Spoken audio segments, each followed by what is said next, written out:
કુંભ રાશિના પ્રિય મિત્રો, આવનારા 3 દિવસોને સામાન્ય સમજવાની ભૂલ જરા પણ ન કરતા, કારણ કે તમારા લગ્ન ભાવમાં બેઠેલા રાહુ અને ચોથા ભાવમાં બિરાજમાન શુક્ર તમારા જીવનમાં એક એવો વળાંક લાવવાના છે જેની તમે કલ્પના પણ નહીં કરી હોય. આ 72 કલાકમાં 3 મોટી ખુશખબરીઓ તમારી રાહ જોઈ રહી છે, પરંતુ સાથે જ 3 એવી સાવધાનીઓ પણ રાખવી પડશે, નહીંતર પાછળથી પસ્તાવાનો વારો આવી શકે છે. આજનો આ વિડિયો સંપૂર્ણ રીતે ગ્રહોની સ્થિતિ અને તેમની ચાલ પર આધારિત છે, તેથી એક શબ્દને બહુ ધ્યાનથી સાંભળજો, કારણ કે આ વિડિયો તમારી સામે કારણ વગર નથી આવ્યો. ચોક્કસ બ્રહ્માંડ તમને કોઈ સંકેત આપવા માંગે છે અને કોઈ એવું માર્ગદર્શન આપવા માંગે છે જેનાથી તમે તમારા જીવનમાં અદ્ભુત પરિવર્તન લાવી શકશો. આ વિડિયો જે પણ અંત સુધી જોશે તેનું ભાગ્ય સૌભાગ્યમાં બદલાઈ જશે. માટે જો તમે હજુ સુધી આ વિડિયોને લાઇક નથી કર્યો તો અત્યારે જ લાઇક કરી દો અને આપણી ચેનલને સબસ્ક્રાઇબ કરવાનું ભૂલતા નહીં, જેથી આવા જ ઉપયોગી વિડિયો તમને મળતા રહે. મિત્રો, સૌથી પહેલી શુભ ઘટના જે તમારા જીવનમાં દસ્તક દેવાની છે તેની વાત કરીએ તો આવનારા 3 દિવસોમાં ચંદ્રદેવ તમારા 5મા ભાવમાં બિરાજમાન રહેશે. 5મો ભાવ એટલે આપણી બુદ્ધિ, જ્ઞાન અને સંતાનનું ઘર. અહીં ચંદ્ર મિથુન રાશિમાં ગુરુની સાથે યુતિ બનાવી રહ્યા છે, જેનો સીધો અર્થ એ છે કે આ સમયગાળામાં તમારું મગજ વીજળીની ગતિએ દોડવાનું છે. તમારી વિચારવાની ક્ષમતા એટલી પ્રખર બની જશે કે જે વાતો સામાન્ય લોકો નથી સમજી શકતા તે તમે ખૂબ જ સરળતાથી સમજી શકશો. આ તેજ બુદ્ધિના કારણે તમારા મનમાં અવનવા આઈડિયાઝ આવશે, અને જો તમે તેમાંથી કોઈ એક શ્રેષ્ઠ વિચારને પકડીને તેના પર કામ કરવાનું શરૂ કરી દેશો તો ગુરુ ગ્રહના આશીર્વાદથી તમને તેમાં મોટી સફળતા મળવાની પૂરેપૂરી શક્યતા છે. ખાસ કરીને જો તમે સોશિયલ મીડિયા, ઓનલાઈન બિઝનેસ કે શિક્ષણ ક્ષેત્રે જોડાયેલા હોવ તો આ 3 દિવસોમાં તમે એવી યોજના બનાવી શકશો જે તમારા કરિયરને નવી ઊંચાઈઓ પર લઈ જશે અને તમને સમાજમાં માન સન્માન અપાવશે. બીજી મોટી ખુશખબરીની વાત કરીએ તો તે તમારા સુખ અને વૈભવના કારક શુક્રદેવ તરફથી આવી રહી છે. શુક્ર અત્યારે તમારા ચોથા ભાવમાં એટલે કે સુખ સંપત્તિના ઘરમાં હાજર છે. ચોથો ભાવ ઘરના વાતાવરણ અને માતાનું પ્રતિનિધિત્વ કરે છે. આ 3 દિવસોમાં તમારા ઘરનું વાતાવરણ અત્યંત આનંદદાયક અને હળવું રહેશે. ઘણીવાર આપણે દિવસભર ગમે તેટલી મહેનત કરીએ અને ગમે તેટલા પૈસા કમાઈએ, પણ જો ઘરે આવ્યા પછી કલેશ કે માનસિક શાંતિ ન મળે તો બધું નકામું લાગે છે. પરંતુ કુંભ રાશિના જાતકો, તમારા માટે આ સમય વરદાન સમાન છે, કારણ કે શુક્ર પ્રેમ અને આકર્ષણ લાવશે.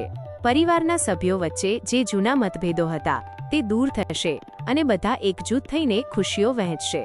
આ સમયગાળામાં ઘરમાં કોઈ નવી લક્ઝરી વસ્તુ જેવી કે કાર, ફ્રીજ, ટીવી કે અન્ય કોઈ આધુનિક ટેકનોલોજીવાળી વસ્તુ આવવાની પણ પ્રબળ સંભાવના છે, જે તમારા જીવન ધોરણને વધુ સુધારે તેવી શક્યતા જણાય છે. આ સાથે જ જો તમારી માતાના સ્વાસ્થ્યને લઈને તમે ચિંતિત હતા તો હવે રાહતનો શ્વાસ લેવાનો સમય આવી ગયો છે. જો તેમને લાંબા સમયથી સાંધાના દુખાવા, ઘૂંટણની તકલીફ કે અન્ય કોઈ શારીરિક વ્યાધિ સતાવી રહી હતી તો આ 3 દિવસોમાં તેમના સ્વાસ્થ્યમાં ચમત્કારિક સુધારો જોવા મળશે. માતાના ચહેરા પરનું સ્મિત જોઈને તમારું હૃદય પણ ગદગદ થઈ જશે, કારણ કે માતા પિતાની ખુશીમાં જ સંતાનનું સાચું સુખ છુપાયેલું હોય છે.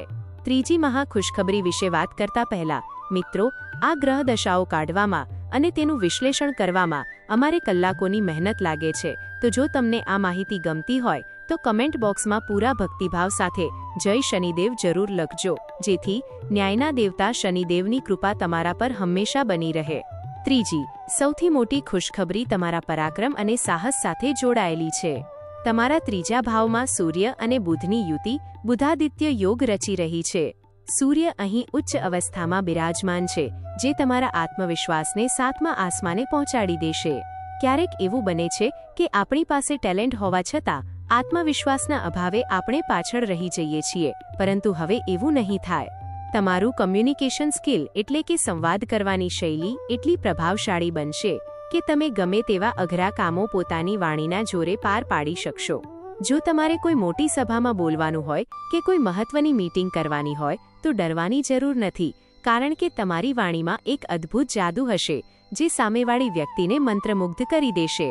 ખાસ કરીને જેઓ માર્કેટિંગ અને કન્સલ્ટિંગ ક્ષેત્રમાં છે તેમના માટે આ સમય સુવર્ણ સાબિત થશે. પરંતુ મિત્રો, આ ખુશીઓની સાથે તમારે 3 મહત્વની સાવધાનીઓ પણ રાખવી પડશે, કારણ કે 99% લોકો અહીં જ ભૂલ કરી બેસે છે અને મળેલી તકો ગુમાવી દે છે. સૌથી પહેલી સાવધાની તમારા લગ્ન ભાવમાં બેઠેલા રાહુદેવ વિશે છે. રાહુ હંમેશા ભ્રમ પેદા કરવાનું કામ કરે છે. તે તમારા મનમાં વિચારોનો વંટોળ ઊભો કરશે અને તમને લાલચમાં નાખી શકે છે. રાહુ તમને એવું સમજાવવાનો પ્રયત્ન કરશે કે તમે કોઈ શોર્ટકટ અપનાવીને રાતોરાત અમીર બની જાઓ કે જલ્દી સફળતા મેળવી લો, પણ યાદ રાખજો કે આ એક જાળ છે. તમારે તમારી મહેનત અને શિદ્દત પર જ ભરોસો રાખવાનો છે. કોઈ પણ પ્રકારના ખોટા નિર્ણયો કે ઉતાવળમાં આવીને લીધેલા પગલાં તમને નુકસાન પહોંચાડી શકે છે. લોકો તમને ગેરમાર્ગે દોરવાનો પ્રયાસ કરશે, પણ તમારે તમારી જાત પર અને તમારા ઇષ્ટદેવ પર વિશ્વાસ રાખીને આગળ વધવાનું છે. બીજી સાવધાની એ છે કે તમારા બીજા ભાવમાં શનિ અને મંગળની યુતિ થઈ રહી છે. બીજો ભાવ એટલે ધન અને વાણીનું સ્થાન. અહીં શનિદેવ તમને મહેનત કરાવીને પૈસા તો અપાવશે જ, પણ મંગળની હાજરી તમારી વાણીમાં ઉગ્રતા લાવી શકે છે. તમારી એક નાની અમથી ભૂલ કે કડવા શબ્દો તમારી બનતી વાત બગાડી શકે છે. કોઈ મોટી ડીલ કે ઓર્ડર મળવાનો હોય અને જો તમે ત્યાં ગુસ્સામાં આવીને કંઈક ખોટું બોલી ગયા તો તે તક તમારા હાથમાંથી સરકી જશે. માટે આ 3 દિવસોમાં તમારી જીભ પર કાબૂ રાખવો અને બને તેટલું મૌન રહેવું તમારા માટે હિતાવહ છે. મંગળ તમને ઉશ્કેરવાનો પ્રયત્ન કરશે, પણ તમારે શાંત રહીને પરિસ્થિતિને સંભાળવાની છે. અપશબ્દો કે ગાળો બોલવાથી દૂર રહેજો, કારણ કે તે તમારી સકારાત્મક ઉર્જાને નષ્ટ કરી શકે છે. ત્રીજી અને અંતિમ સાવધાની કેતુ ગ્રહને લઈને રાખવાની છે, જે તમારા સપ્તમ ભાવમાં એટલે કે ભાગીદારી અને લગ્ન જીવનના ઘરમાં બેઠા છે. કેતુનો સ્વભાવ અલગતા લાવવાનો છે, તેથી તમારા જીવનસાથી સાથે નાની નાની વાતોમાં વિવાદ થવાની શક્યતા છે.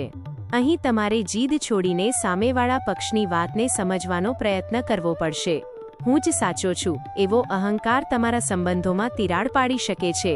ખાસ કરીને સાસરી પક્ષ વિશે કોઈ પણ ટીકા ટિપ્પણી કરવાથી બચજો. કેતુ તમને માનસિક રીતે થોડા અશાંત કરી શકે છે, પણ તે તમને આધ્યાત્મિકતા તરફ પણ વાળશે. જો તમે માનસિક શાંતિ ઈચ્છતા હોવ તો મંદિરે જવું કે ભગવાનનું સ્મરણ કરવું તમારા માટે રામબાણ ઈલાજ સાબિત થશે. હવે આ બધી ગ્રહ દશાઓને શાંત કરવા અને શુભ ફળ મેળવવા માટે હું તમને 2 અચૂક ઉપાયો જણાવવા માંગુ છું. પહેલો ઉપાય મંગળ અને શનિના દુષ્પ્રભાવને ઓછો કરવા માટે છે.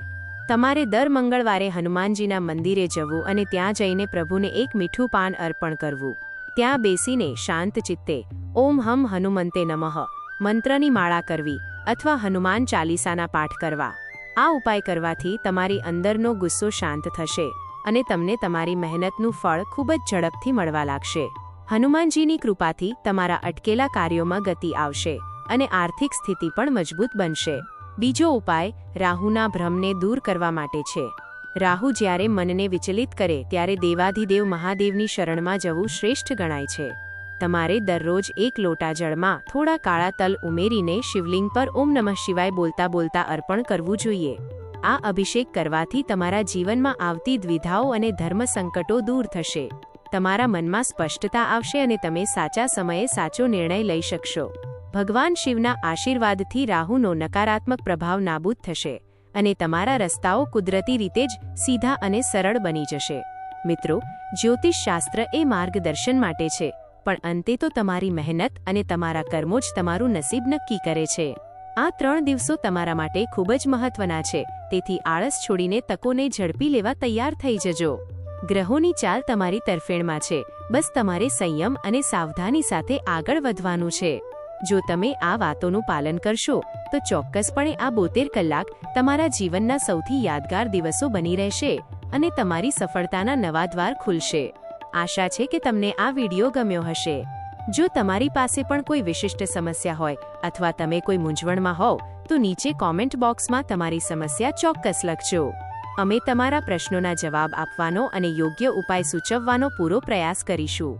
તમારા પ્રતિભાવો અમારા માટે ખૂબ જ મૂલ્યવાન છે, કારણ કે તે અમને વધુ સારું કામ કરવાની પ્રેરણા આપે છે. આ વિડીયોને તમારા મિત્રો અને પરિવારના સભ્યો સાથે શેર કરવાનું ભૂલતા નહીં, જેઓ કુંભ રાશિના છે, જેથી તેમને પણ આ મહત્વની જાણકારીનો લાભ મળી શકે. યાદ રાખજો, જ્ઞાન વહેંચવાથી વધે છે અને બીજાનું ભલું કરવાથી ઈશ્વર આપણું ભલું કરે છે. ફરી મળીશું એક નવા અને રસપ્રદ વિડીયો સાથે. ત્યાં સુધી રજા આપશો. ભગવાન તમારા સૌનું કલ્યાણ કરે. ધન્યવાદ અને જય શનિદેવ.